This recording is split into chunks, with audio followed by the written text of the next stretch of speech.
एक दिना की बात,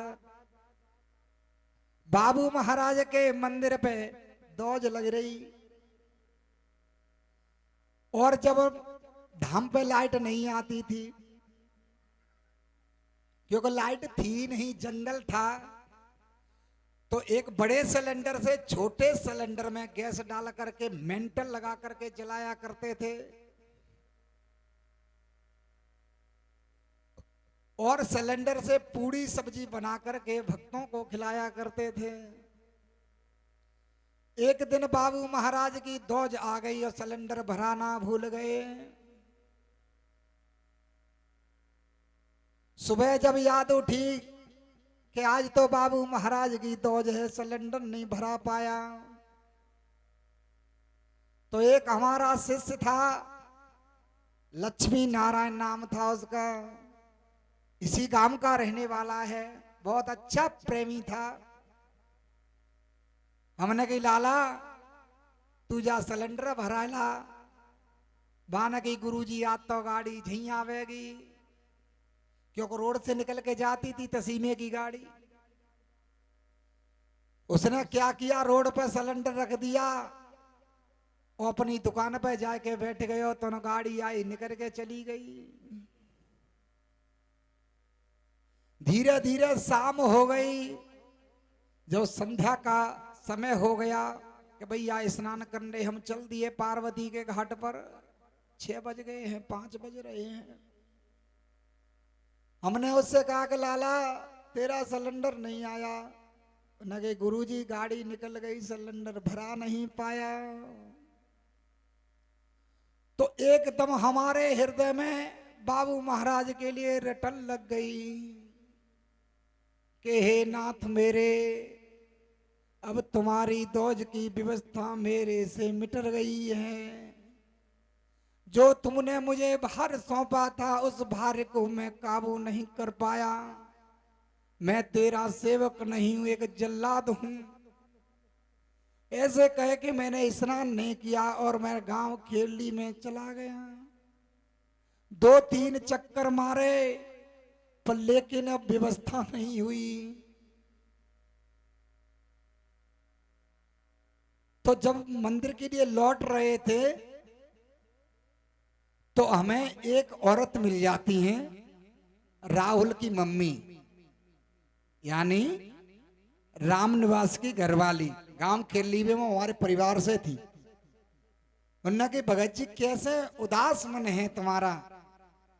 हमने की कचून आए, बाबू महाराज की दौज है, हमने सिलेंडर नहीं भरा पायो, लोग भूखे बैठे हैं बाबू के मंदिर पर।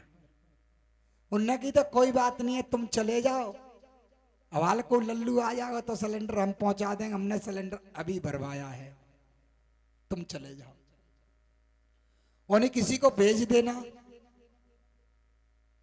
ठीक है, हम खुश हो गए और मंदिर पे आ गए। मंदिर पे आकर पार्वती स्नान करने चले गए। वहां से लौटे तो करीब करीब पौना घंटा लग गया। हमने समझा सिलेंडर आ चुका होगा। उस टाइम हमारे शिष्य मोनू पंडित जी और रविंद्र जी, अन्य जसराम, बहुत शिष्य मौजूद में थे। हमने कहा भैया ये तुम भोजन की व्यवस्था क्यों नहीं कर रहे हैं, लगाओ सिलेंडर। तो उनने ये नहीं कहा कि सिलेंडर खाली है।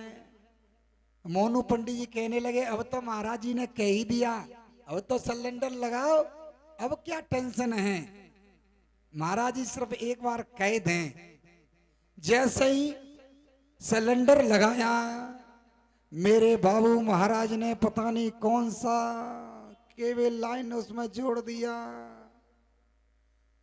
और सिलेंडर इस प्रकार से चालू हुआ कि जैसे भरा हुआ सिलेंडर है। पूरा भोजन बन गया, दूसरे सिलेंडर में भी गैस डल गई और पूरी रात बाबू महाराज का झंसा चलता रहा और सिलेंडर भंडारे बनाता रहा। दूसरा दिन हुआ, जनता अपने अपने घर के लिए लौट करके जा रही है। धीरे धीरे 2-4 दिन निकल गए, फिर दूसरी डोज आ गई, दूसरी डोज में भी सिलेंडर चालू है। ऐसे धीरे धीरे हमने 7 डोज निकाली। कितनी? क्योंकि हम भूल चुके थे कि हमने सिलेंडर भराया या नहीं भराया। चल रहा है तो कोई ध्यान नहीं दिया। एक दिन की बात, पार्वती गंगा से नहा करके हम लौट रहे थे, बाबू महाराज की चौखट पे बैठे और बत्ती बना रहे हैं। शाम के 4:30-5 बज रहे हैं, शाम की दिया बत्ती करना है। जब तक लक्ष्मी नारायण जी आ गए और हाथ जोड़ के बोले, गुरुजी अब बताओ तुम जा सिलेंडर कबो नहीं भराओगे? उनने की लाला वो सिलेंडर तो भर के राहुल के गत्ते आई गए हो। उनने की वैसा तो महाराज जी आयो नाने आया तो को ना को मांगवे तो आवा तो, बाकी पैसा लेवे तो आ तो, अपने सिलेंडर खाली तो लेवे आ तो, पर लेकिन को सिलेंडर कहूं ते ना आयो।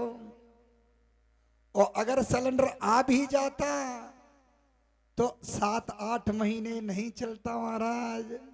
वो सिलेंडर तो एक सिलेंडर एक डोज पे हो जाता है और एक डोज पे 2-2 सिलेंडर लग जाते हैं।